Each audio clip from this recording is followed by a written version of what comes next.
All right, so pick the game. Are the Bills going to win?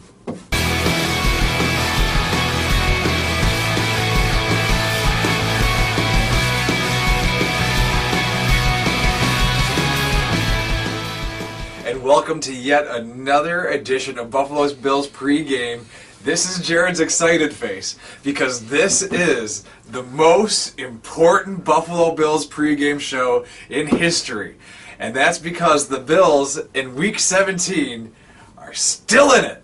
Yep. We got a chance. Yep, for the first time ever in the history of YouTube, the Bills are alive Week 17. It's never even happened in the history of YouTube existing. When did YouTube start? 2005. And 2004 Yeah. when we lost to the Steelers backups to get shut out of the playoffs. Yeah, I know that. But yeah, no, that's how long it's been, which is crazy.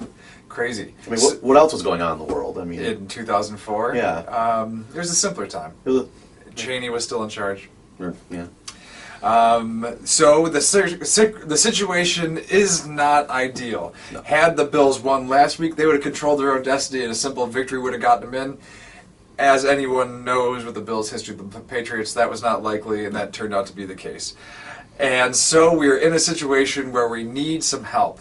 Historically, the Bills, I feel like we often get the help we need and we can't help ourselves, but I fear that this is the year that we'll do the opposite, that we will win, but we won't get the help we need to get the playoffs.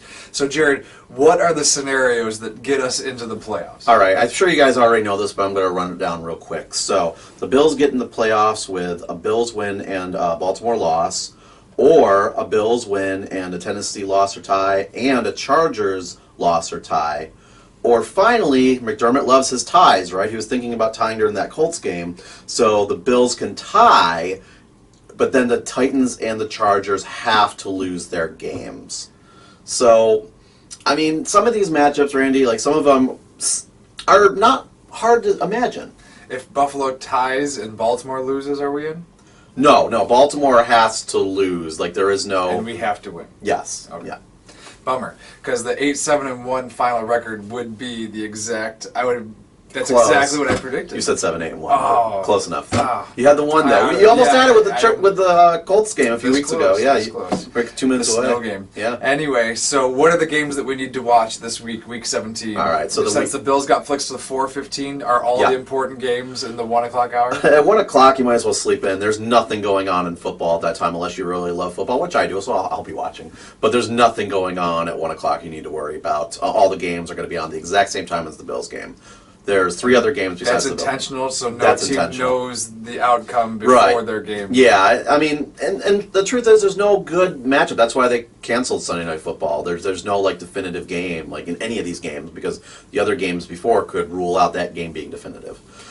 So there's 4 games. There is Buffalo, Miami, obviously, Cincinnati, Baltimore, Jacksonville versus Tennessee, and then Oakland versus L.A., and it's funny, actually, all the teams that are supposed to be getting to the playoffs, they're all favored in the game. I was actually really surprised about Tennessee, but as you can see, the Bills are favored barely, but the other teams, like you said, we need help. They're favored by a lot, and that's not good for the Bills. Like, they need to be either not favored at all or we're barely favored. We're rooting for the underdog in all 3 games that are not, and in certain cases, especially Cincinnati, Baltimore, not.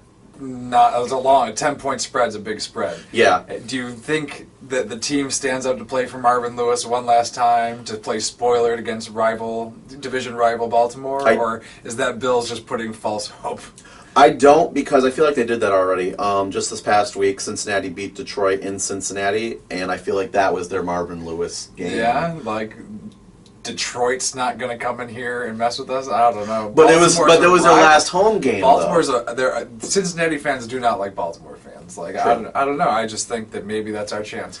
Possibly. The other 2 teams, I mean, the Chargers. The fact that the Chargers are even in the conversation is so embarrassing because they were 3-6. Yeah. Because the game that we played against them, I feel like we could have stymied this flow of their getting perhaps into the playoffs. And Jacksonville, Tennessee.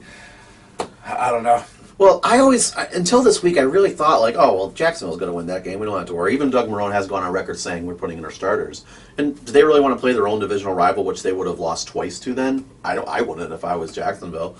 But they are at home, and they played really good against the Rams.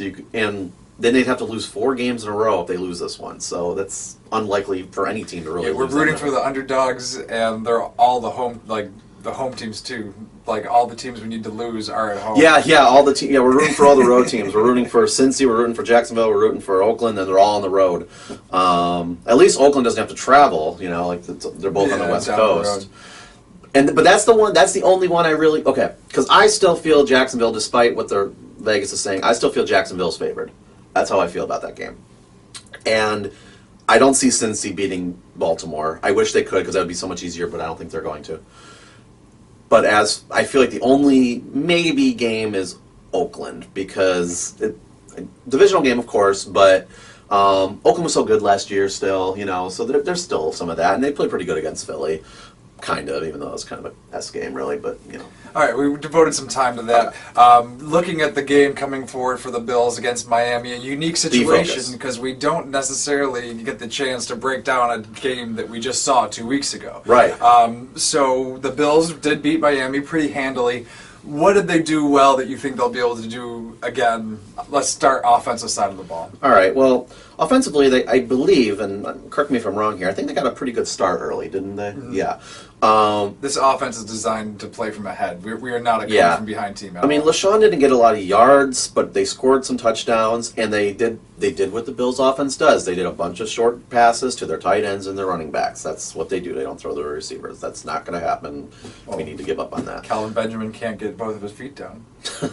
Whole other topic, everyone. So I think offensively, it's just getting ahead and being able to continue to run the game and keep the offense on the field, time management as much as you can in terms of offense. Yeah, you don't want to give Cutler a chance to get into flow. Right. Go crazy on the sidelines or something. Right. Defensively, it wasn't a perfect game against Miami, but we played.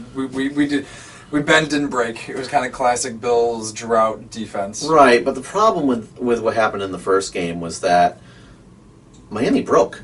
That's kind of why we won. Cutler threw 3 interceptions, no touchdowns, and Miami was the ones that kind of shot themselves in the foot. Actually, the Bills, if you guys remember, at the very end of the game, they almost screwed up the onside kick and gave it right back to Miami. The only reason Miami didn't do anything was because they threw an interception on the first play. So Miami continuously, they threw it way too much. Mm-hmm. Like, if they've been paying attention at all, Miami, do not watch this video. What they should have been doing is running the ball, because that keeps working over and over and over again all season long. If you establish the run against the Bills, you dominate. And they threw it for like almost 50 times.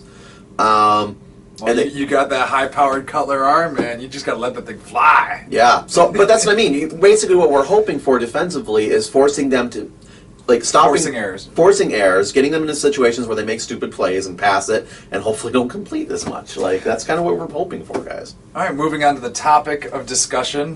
We have 2 this week, and one I find very interesting, and that's we have a Bills team that has earned its way into a meaningful Week 17 game, and that's better than Bills teams can say for a long time. Right. And that team has a new coach. What is McDermott's role in this? Is he the reason that we've catapulted ourselves to this success up to this point? Or has he been a detriment? Like, had he not started Peterman in San Diego and we didn't have to worry about that tiebreaker right now, just for an example's sake, it would seem, has McDermott put us in this situation, or are we in this situation despite McDermott? I'm leaning towards despite. I disagree with most people, so this is mostly just my opinion. I believe we would have lost to the Chargers regardless of the Peterman start. And everybody knows how down I've been on Peterman, so I'm not defending Peterman by any stance there. But I'm just thinking if Tyrod would have started that game, we still would have lost. We traveled to the West Coast. I don't think that was a game. But there was other games, like the Cincy game, the Panthers game, where, we should have won both those games, quite frankly. So McDermott has gone back and forth. He's done things. You got to look at the player personnel moves. I realize Beane's part of that too, but getting rid of Sammy, getting rid of Dareus. I think that's where this is going to come into play eventually over time. I don't know, truthfully, guys. I don't know if McDermott is the reason why we're here. I feel like we've pretty much been here for the last 4 years with Rex, teetering on the with Rex, St. Doug. Yeah, with Rex, with St. Doug, and McDermott. Like we've had similar talent levels, and we've been teetering on the edge. Yeah, we're like 1 game difference. Like we're 8-7 this year. We were 7-8 the last 2, and then 8-7 3 years ago. The difference was every other year we had to run the table at the end, and we were never Right. able to. This Right. year we had that squeak. Like we counted New England as a loss, and we weren't saying like, well, we have to run the table. Like we'd able to say like we can blow off, we can lose that game to New England and still have a chance. Right. And I'll just quickly say, I'm sorry. Like there's still stupid things happening, like the Colts game where he was trying to play for the tie and stuff like that. That's kind of the point I wanted to make, if you don't mind me interjecting right now, because like I don't understand the mental like dissonance in between like the move to put Peterman in is a risky move. You have the most accurate passer in Buffalo Bills franchise history. Yeah. I mean, he's not doing great things for you, but he's you know what you're going to get. Peterman's a complete unknown. Obviously, from what we saw, a complete unknown. They did not know he was going to get that performance. They wouldn't have started him. Right. And he's willing to make risky moves like in that area, but like the Colts game, playing for the tie. This week, kicking the field goal if as opposed to going for it on 4th and 1. Right. When you have at least a top 10 running offense, you know what I mean? 4th and 1, you have those huge offensive linemen run it left of center like we see happen all the time and gain 1 yard. Right. Like I don't understand like why he's so willing to be risky in like one area of coaching, but like when it comes to play calling or like in-game decision, like game management, so conservative. Right. Like, Yeah. and I would much rather have it the other way around. Oh, absolutely. I would much rather have someone who's conservative in their personnel decisions and someone who's willing to look at analytics and say like, going for it here's going to give me a better chance to win this game. Therefore, that's the right decision to make. Yeah, no, I'm not even going to add much to what you just said because I pretty much agree with everything you just said. Tyrod is potentially going to be playing his last game in Buffalo. What do you think the chances of him coming back next year? I'm going to give you a minute to question, but I also have another question to piggyback behind All that. right. If the Bills win and all the scenarios work out and we get in the playoffs, that gives McDermott, whether or not he's going to work out or not, who knows. But that gives him time for that regime to relax and be like, okay, take a couple breaths, and then let's build what we're trying to build here. And we have more time. We're probably not going to be out in 3 years. If the Bills lose, then all the stuff you just questioned is going to be the story of the offseason. It's not going to be how close it's going to be we a were. long offseason. Yeah, too. this is not going to be one of those Week 17 things that we remember. It's really an unmemorable Week 17 game. And we're just going to think about all the crap that happened all season. And McDermott could easily be gone 2 years. And I do not believe, to answer your question, I don't believe Tyrod will be back if they lose this game. If they lose the game, I think he's definitely gone. If they win the game and miss the playoffs, I'd say 50-50 there. But I could foresee... If they win in the playoffs, what chance do you put him being back then? If they weren't going in the playoffs, but they won the game? No, if they win and go into the playoffs. I think he'll be back. I think he'll be back. So I mean, it's really, that's how much it hangs. Yeah, I look back at the Bledsoe era in 2004. Like, same thing. We went 9-7, then we got rid of Bledsoe because we had Losman. Now, and that kind of goes back to McDermott being the question mark because we have Peterman. Peterman. And, I mean, and Peterman was no Losman, and that's even sadder to say out loud, okay? But I could Losman see... still playing in Las Vegas? No. That league's not even around anymore, man.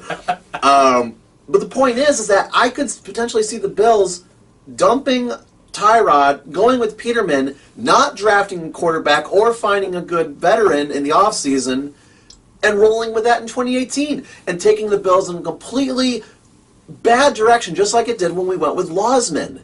It could happen again, all over again, and we spiral out of control, all because we lose this game. You think it's funny. Sure. You think it's funny, Right, but right, I'm serious. I have my question. You have a piggyback question. Go ahead. So if Tyrod is not the starter next year, what scenario are the Bills in better shape at the quarterback position? The only way is if we actually bring in one of the aging veterans. If we get into Crazy Town, if we bring in Alex Smith, if we bring in Eli, if we bring in I don't know, let's see who else. Kirk Cousins. Kirk Cousins is another one, or one of the Viking three. Probably Bradford, which was please do not do that. I'm asking you right now. Vince Young's free, right? Topic over.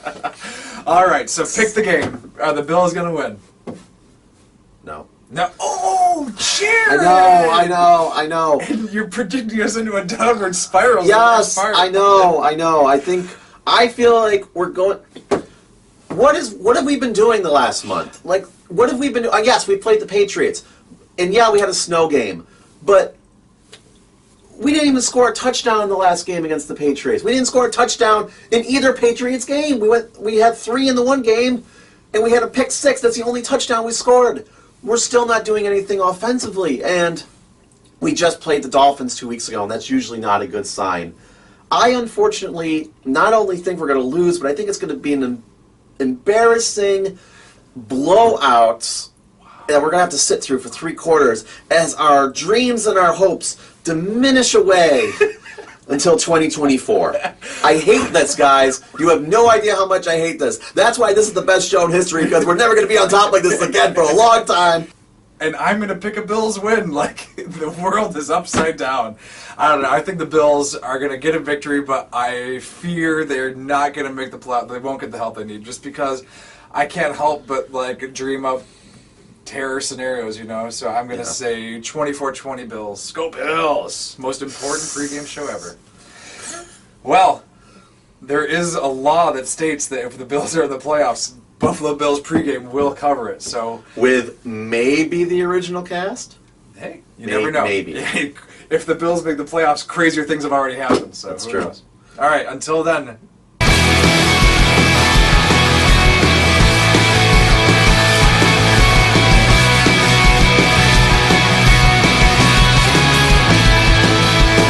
It'd be crazy if we won a playoff. Oh my God. Super Bowl! Super